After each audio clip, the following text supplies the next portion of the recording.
Well, hello, everybody. This is Marina Summers. It's so good to see everybody here today.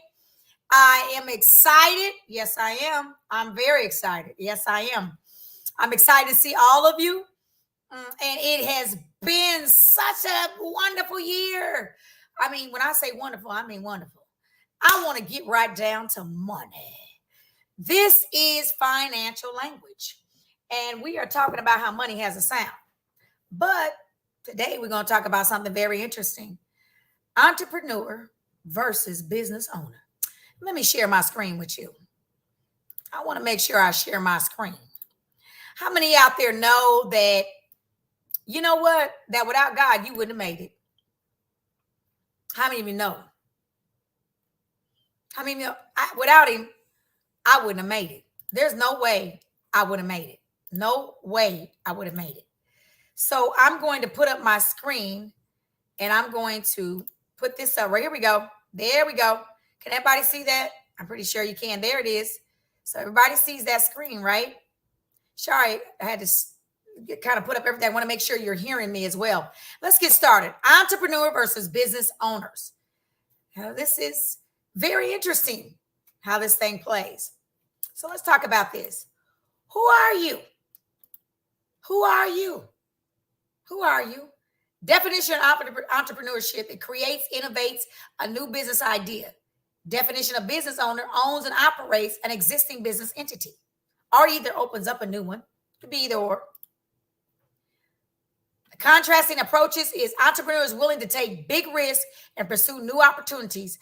Business owners more focused on profitability and stability. Risk-taking and focus. Interesting, isn't it? Autonomy of responsibilities and responsibilities. Work dynamics. Entrepreneur enjoys more autonomy and flexibility, and business owners has more responsibility and obligations.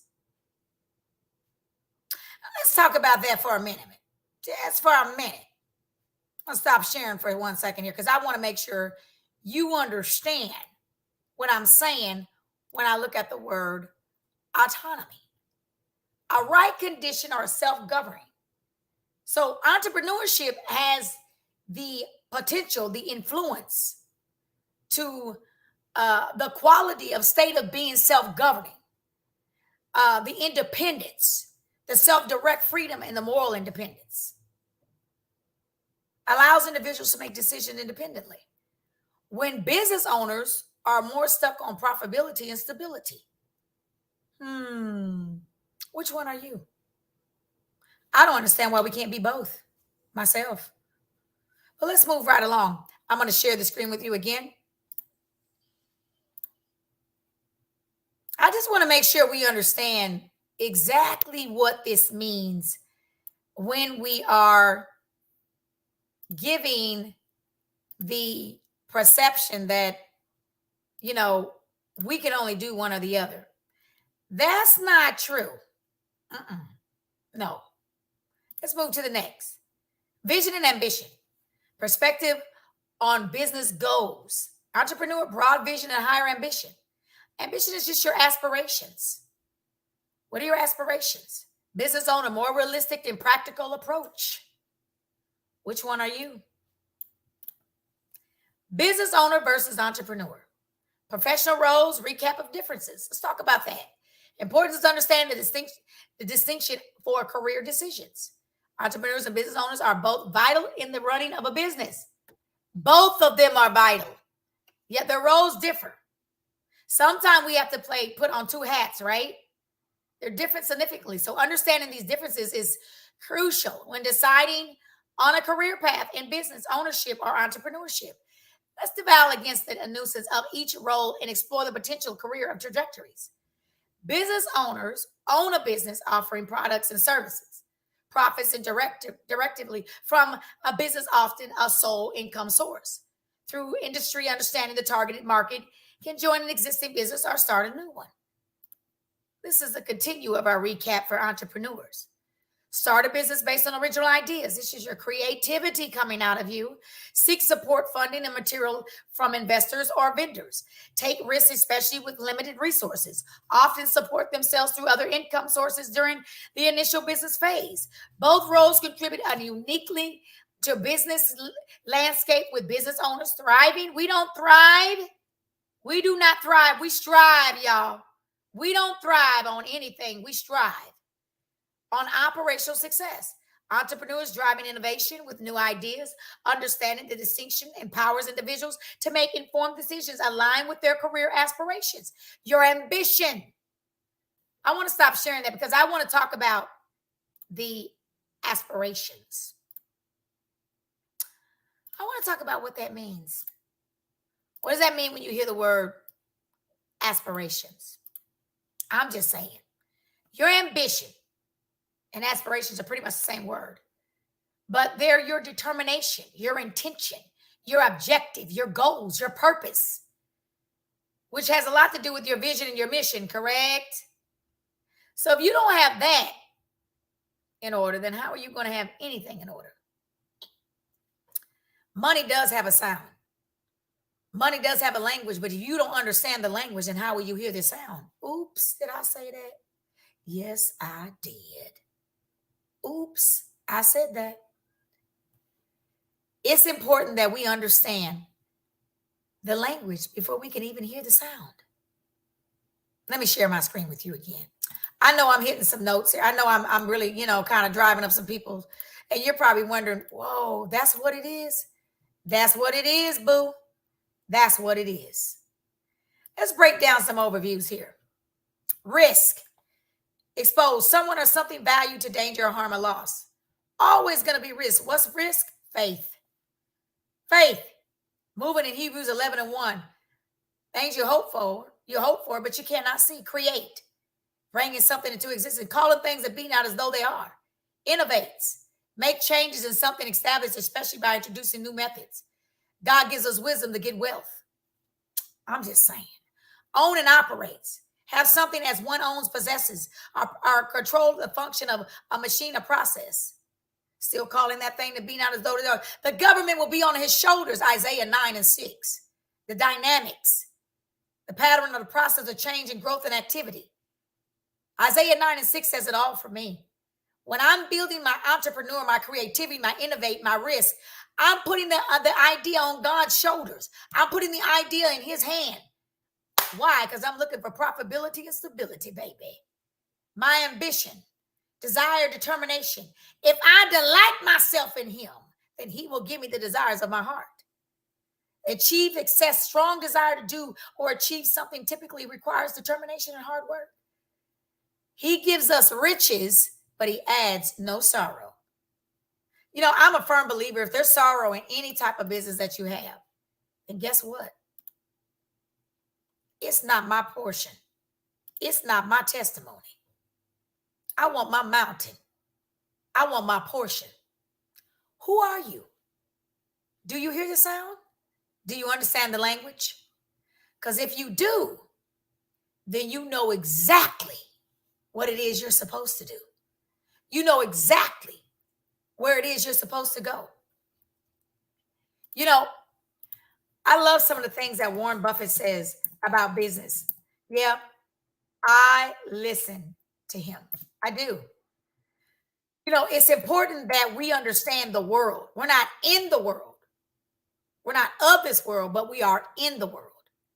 We're definitely not of this world, but we are in this world, right? So we can be in it, but we don't have to be of it, right? There is a difference. So we have to understand that. I want you to look at something that we're going through again. And this was the financial crisis in 2008. I want to share this with you very quickly. Hold on one second. So I want to share this. Hold on. And you're going to say, hey, this is a cycle. But I want to ask you, who breaks the cycle? Let me share the screen.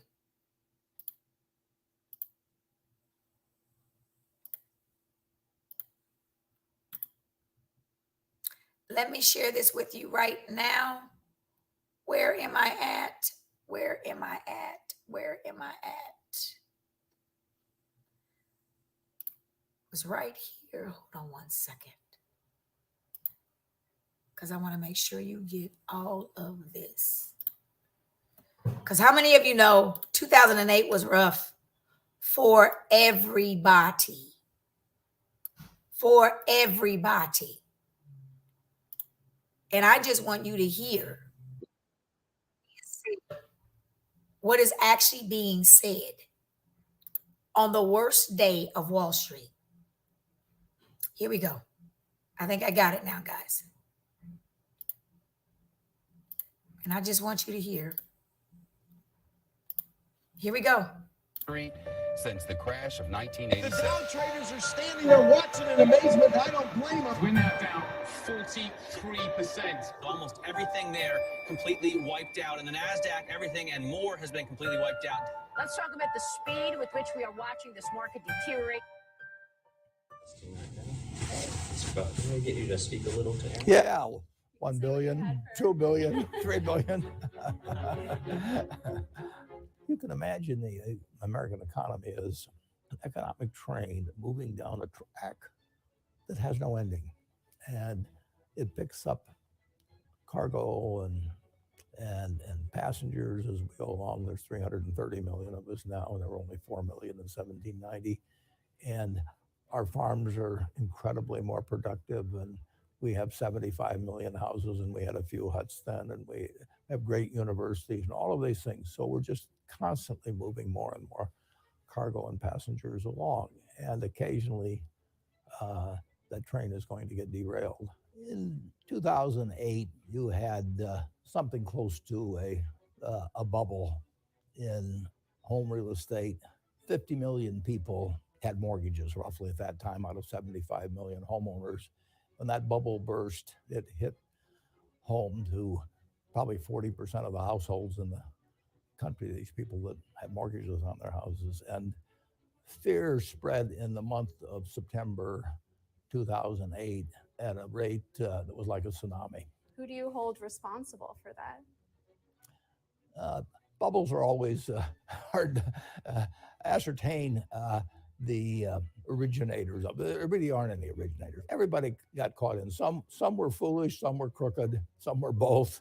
But you had a mass illusion that it could go on forever. You had Wall Street firms participating, you had mortgage originators participating, but you had the public participating. And it was, you know, it was a lot of fun. I mean, it was like going to Cinderella, going to the party. I mean, it was all going to turn to mice and pumpkins at midnight, but nobody wanted to leave until 1 minute to midnight, and the rush for the door was couldn't be handled. What for you were the lessons you learned from 2008? I didn't really learn any new lessons in 2008 or 9. I had emphasized to me some of the things that I'd always believed, that you do need somebody who can say, we'll do whatever it takes. The U.S. government had to do the right things, not perfect things, but generally the right things, starting in September. And they did a fantastic job, actually, of getting the train back on the tracks. There was still damage for a long period thereafter, but it was really important to have fast action at that time. And we were very fortunate we had the leaders. We did. If we'd had people who waited for all the information to be right, or for committees to work, or that sort of thing, it would have been far, far worse. There's people talk about a fog of war, but there's a fog of panic too. And during that panic, you're getting inaccurate information, you're hearing rumors. If you wait till you know everything, it's too late. People today, 10 years later, they're still affected by the crisis, various people in different ways, but they're not as affected as they were in 2009 or 2010. Has that confidence come back? Yeah, but it comes back slowly. I can understand why people that lost their houses or lost their jobs or whatever may have happened to them feel that there must be somebody out there that was profiting from this, that did it doing some things that should send them to jail. You know, the people that ran most of the institutions, the big institutions, that got in trouble. I mean, I probably shouldn't name names, but you know, they went away rich.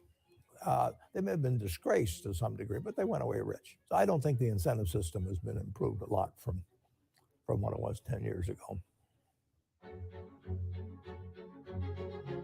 If I knew what the next crisis would look like, I could probably, might be a little bit helpful in stopping it. But there will be other crises. There's no way of knowing when you're in a situation like we were in the fall of 2008 or 9, when or precisely how it will end. You know, the United States will come back. The factories don't disappear. The farmland doesn't disappear. The skills of the people don't disappear. But you had a system which was going to put them all in an idle position, or could do it. And there's no way of knowing how far it was going to go. What's left from the crisis is pretty much our memories. I mean, the tracks are still there, the train's still there, but we had a big interruption in 2008 and 9. And now the train has been running pretty darn well. And we've shown that America can't be stopped.